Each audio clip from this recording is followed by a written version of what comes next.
Topik selanjutnya adalah tentang balance solution ya. Mungkin balance solution ini masih sedikit asing di telinga kita ya. Apa itu balance solution? Jadi balance solution adalah cairan yang diberikan ke dalam pembuluh darah vena kita atau ke dalam tubuh kita, dan dia memiliki komposisi elektrolit yang menyerupai dengan kondisi darah kita. Nah, ada dua kategori atau ada dua ciri atau ada dua syarat. Syarat yang pertama bahwa cairan itu dia memiliki kemampuan untuk tidak merubah pH berlebihan jika diberikan ke dalam tubuh kita. Jadi pH-nya tetap stabil tubuh kita. Nah, itu syarat yang pertama. Contohnya ada RL, Ringer asetat, Hartmann solution, sterofundin, Hexten, dan tetraspan. Kategori atau kriteria yang kedua adalah dia memiliki kandungan kloret yang sama dengan darah. Ya, atau kloretnya lebih rendah dari 110. Karena kalau kloret ini diberikan jumlahnya terlalu banyak akan merubah pH yang sangat besar ya. Kita akan bahas nanti. Nah, kita review sedikit tentang komposisi cairan elektrolit dalam tubuh kita, bahwa elektrolit itu ada jenisnya kation atau yang bermuatan positif, ada jenisnya anion yang bermuatan negatif. Nah, kompartemen cairan dan elektrolit itu terbagi ke dalam 3 kompartemen. Kompartemen intraseluler, kompartemen interstisial, dan kompartemen plasma atau darah. Interstisial itu komposisi cairannya sekitar 40% intraseluler, di interstisial sekitar 15%, dan di plasma sekitar 5%. Nah, kita fokus yang di plasma ya, baik di anion maupun di kation. Kita fokus yang di plasma karena kita akan mempelajari cairan yang ada dalam darah kita. Karena kalau kita ngambil sampel yang kita ambil adalah sampel yang ada di plasma, yang ada di pembuluh darah ya. Nah, cairan yang ada di pembuluh darah itu terdapat kation berupa natrium yang paling banyak, jumlahnya sekitar 140 ya. Ada elektrolit positif yang lain yaitu kalium, kalsium, magnesium. Ya. Sementara di yang anion atau yang komponen negatif itu ada bikarbonat. Yang paling banyak adalah kloret, disusul dengan asam lemah yang lain, ada fosfat, ada asam organik, bisa laktat, bisa beta hidroksibutirat, ada albumin. Nah, ini semuanya muatannya negatif ya. Ini ingat ya, ini muatannya negatif. Jadi yang positif dicerminkan oleh plasma paling banyak, yang negatif banyak. Ada klorid, ada bikarbonat, ada albumin, ada asam organik, ada fosfat. Oke. Nah, konsep keseimbangan cairan tadi atau konsep elektrolit tadi dipakai oleh Stewart dalam menginterpretasikan asam basa. Ya, dalam menginterpretasikan asam basa. Dia mempelajari apa? Mempelajari tentang hidrolisis cairan. Ya, ternyata cairan itu H2O bisa berfungsi menangkap H+. Kalau dia menangkap H+ ditambah H+ akan berubah menjadi H3O. Atau dia bisa berfungsi sebagai basa dengan melepas OH-. Ya. Dengan melepas OH ya. Nanti dia akan terhidrolisis menjadi H+ dan OH-. Nah, oleh karena itu yang pelajaran yang kedua, prinsip yang kedua yang dipakai oleh Stewart adalah proses elektrolit kuat. Perbedaan antara elektrolit yang kuat, yang positif, dan elektrolit yang kuat, yang negatif. Ini nanti melahirkan konsep SID. Kalau ini melahirkan konsep hidrolisis atau penguraian dan pembentukan cair. Yang ketiga adalah asam non volatil acid. Ya, bentuk asam yang non volatil. Non volatil itu artinya dia tidak bisa dirubah menjadi bentuk CO2. Contohnya ya tadi albumin, fosfat, laktat, ya. Kemudian prinsip yang selanjutnya adalah prinsip karbon dioksida, ya. Karbon dioksida ini, prinsip ini sama dengan yang disampaikan oleh Henderson Hasselbalch.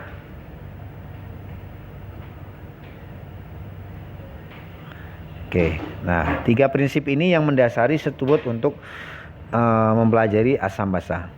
Dari prinsip yang tadi dipelajari, maka Laila ternyata asam basa itu dipengaruhi oleh variabel independen dan lainnya adalah variabel dependen. Jadi variabel independen inilah yang mempengaruhi variabel dependen, tapi variabel dependen itu tidak bisa mempengaruhi variabel independen. Apa saja tuh contoh variabel independen? Contohnya di respiratorik adalah CO2. Jadi kalau CO2-nya naik akan membuat H plusnya naik dan akan membuat pH-nya turun. Nah, itu udah pasti. Oke. Jadi CO2 yang jadi pengaruh pH. Ya. Prinsip yang kedua yang mempengaruhi pH adalah SID, atau perbedaan antara ion positif kuat dan ion negatif kuat. Itu namanya SID. Nanti akan kita bahas. Yang ketiga adalah weak acid, asam lemah atau asam total. Tadi masih ingat bahwa di kolom yang negatif atau anion,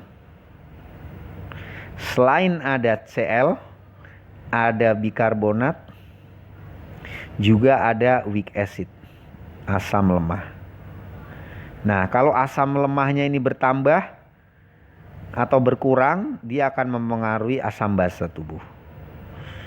Nah, ini contoh dari SID, ya.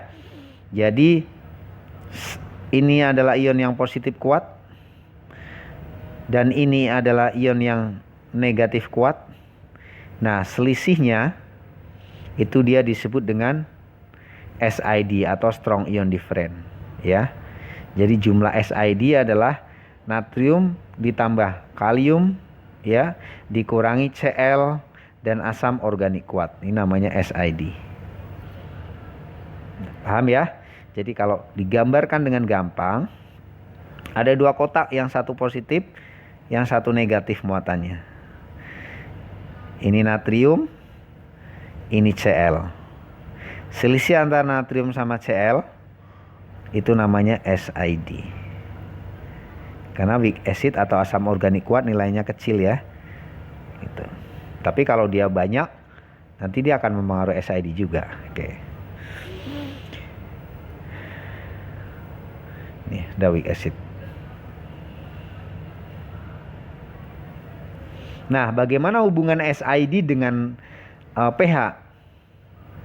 Nih, kalau dia SID-nya ini berkurang, ini kan normalnya 140 natrium, ya, 140. Ternyata, dan ini Cl normalnya 104.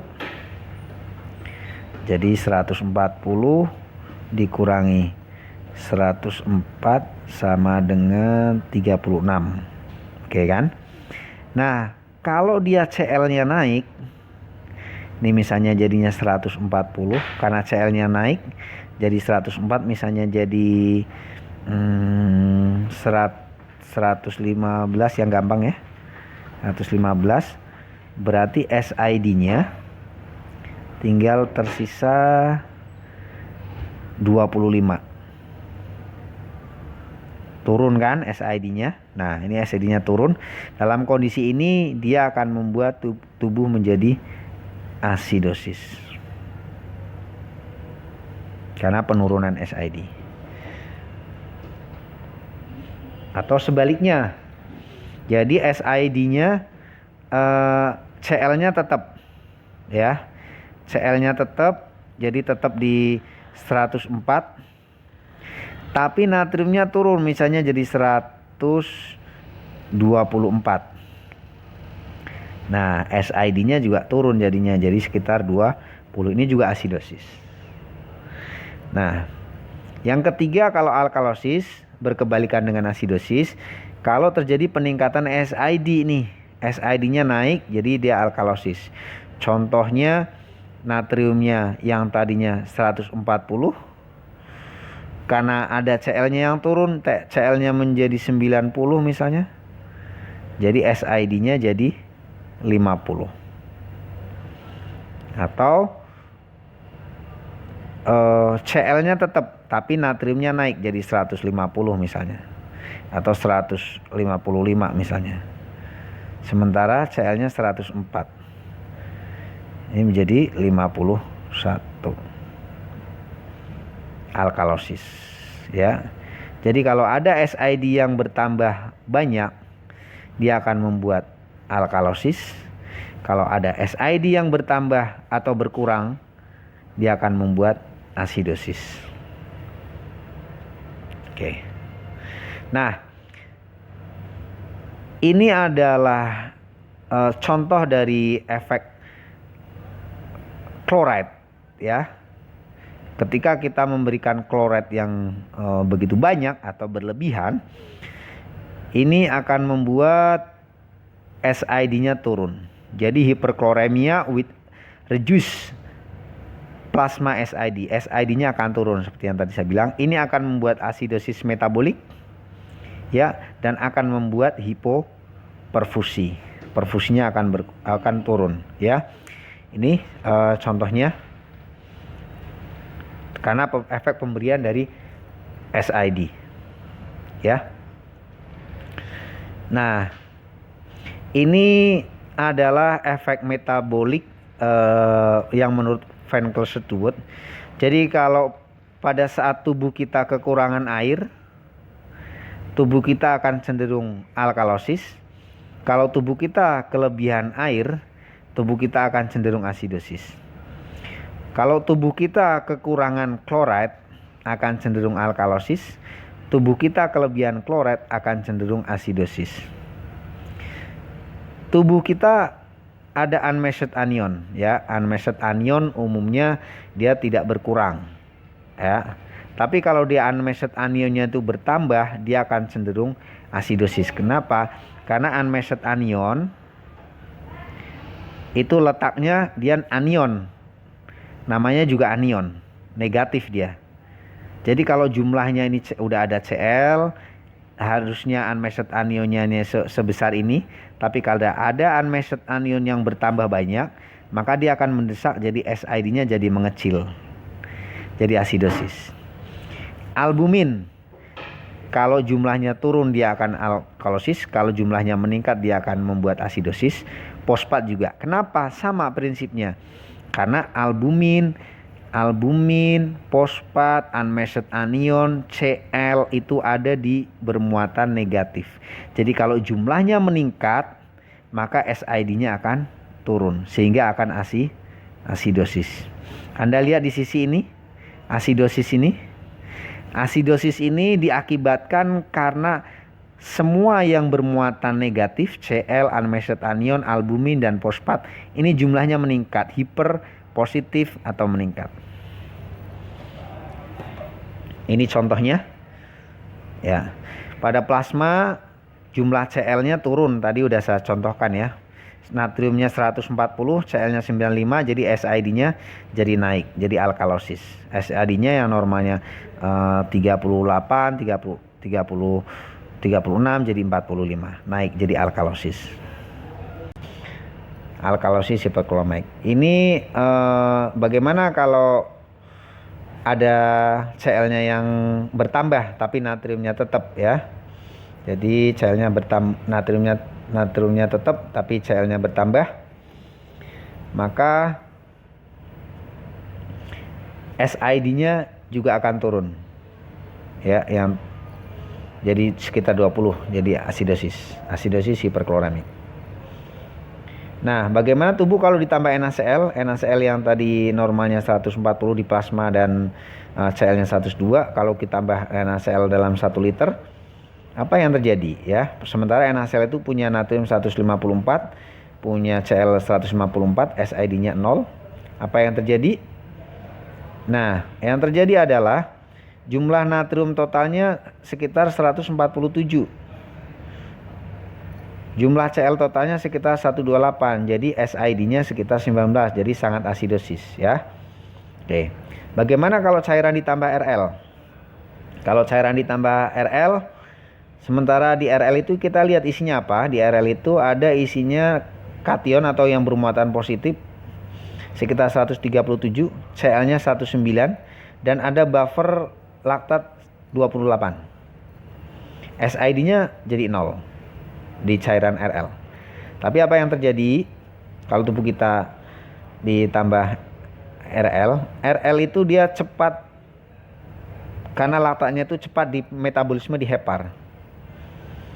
Nah, akibatnya adalah karena cepat di metabolisme di hepar, jadi jumlah natriumnya 139 dan jumlah Cl-nya 105. Jadi total SID-nya 34, relatif lebih stabil. Ya, relatif lebih seimbang. Nah, ini yang disebut dengan salah satu contoh balance solution kayak gini. Dia membuat SID itu tidak berubah atau berubah kecil sehingga tidak mempengaruhi asam basa. Oke, bagaimana kalau asidosis dikasih bignat? Asidosis dikasih bignat, kita lihat di komposisi bignat. Ya, bignat itu terdapat natrium 25 mg karena bignat itu isinya natrium bikarbonat kan, natriumnya sekitar 20 mg. Ya, kita lihat di apa yang berubah di plasma. Karena HCO3 itu cepat di metabolisme juga, berarti tinggal natrium yang tersisa. Jadi ada penambahan natrium sekitar 25. Yang tadinya 140 ditambah 25 jadi 165. SID-nya jadi sekitar 35. Ya, SID-nya juga relatif lebih stabil. Nah, ternyata pada asidosis yang dikasih bignat, SID itu stabil ya. SID-nya atau pH-nya kembali normal. Mekanismenya bukan karena pemberian HCO3, tapi karena pemberian natrium. Jadi natriumnya ditambah, jadi dia SID-nya naik, jadi cenderung normal atau cenderung alkalosis. Nah, itu contoh-contoh efek-efek cairan dan elektrolit jika kita kasih ke dalam sebuah larutan plasma darah. Ini contoh larutan juga bahwa ringer laktat ini mengandung natrium yang sedikit ya, jumlah kloridnya juga lebih sedikit sehingga pH-nya relatif lebih stabil. Plasma light jumlah natriumnya sedikit, Cl-nya juga nggak terlalu banyak dan pH-nya juga nggak turun, maka bahkan sedikit naik ya. Bagaimana kalau salin? Kalau NaCl itu natriumnya tinggi, Cl-nya tinggi, dia akan menyebabkan pH-nya turun. Jadi akan membuat lebih asidosis. Nah, ini adalah contoh studi atau penelitian yang mengungkapkan bahwa dalam pemberian salin atau NaCl itu akan membuat pH yang normalnya 7,40 lama-lama dengan setelah dikasih 120 menit pH-nya makin turun atau asidosis. Sementara kalau RL dia relatif lebih stabil pH-nya. Nah, bagaimana dengan unmeasured anion? Unmeasured anion, ingat bahwa unmeasured anion itu bisa berupa laktat, asetoasetat, salisilat, metanol dan lain sebagainya. Unmeasured anion itu muatannya negatif, jadi dia ada di kolom anion di sini. Jadi kalau jumlahnya meningkat, dia akan mendesak SID menjadi lebih kecil atau turun. Dia akan cenderung asidosis. Itu kalau kalau jumlah unmeasured anionnya bertambah. Nih, kalau contohnya bertambah, ketonnya bertambah, jadi SID-nya hanya tersisa kecil banget segini. Ya, akan cenderung asidosis. Ya, balance solution terbaik dan resusitasi yang terbaik itu diawali dari pemahaman yang baik terhadap sebuah kasus. Jadi kalau punya cairan yang mahal, punya cairan yang bagus, punya balanson yang bagus, tapi kita nggak ngerti ini cara memahami kasus ini seperti apa. Apakah dia dalam kondisi hipovolum, hipervolum, apakah dia butuh kristaloid, atau dia butuh koloid, atau dia butuh darah. Nah, kita harus memahami kapan cairan itu diberikan. Itu sangat penting, makanya jangan lelah untuk belajar. Terima kasih atas perhatiannya. Saya kembalikan kepada moderator dan saya akhiri sampai di sini presentasinya. Wabillahi taufiq wal hidayah. Wassalamualaikum warahmatullahi wabarakatuh.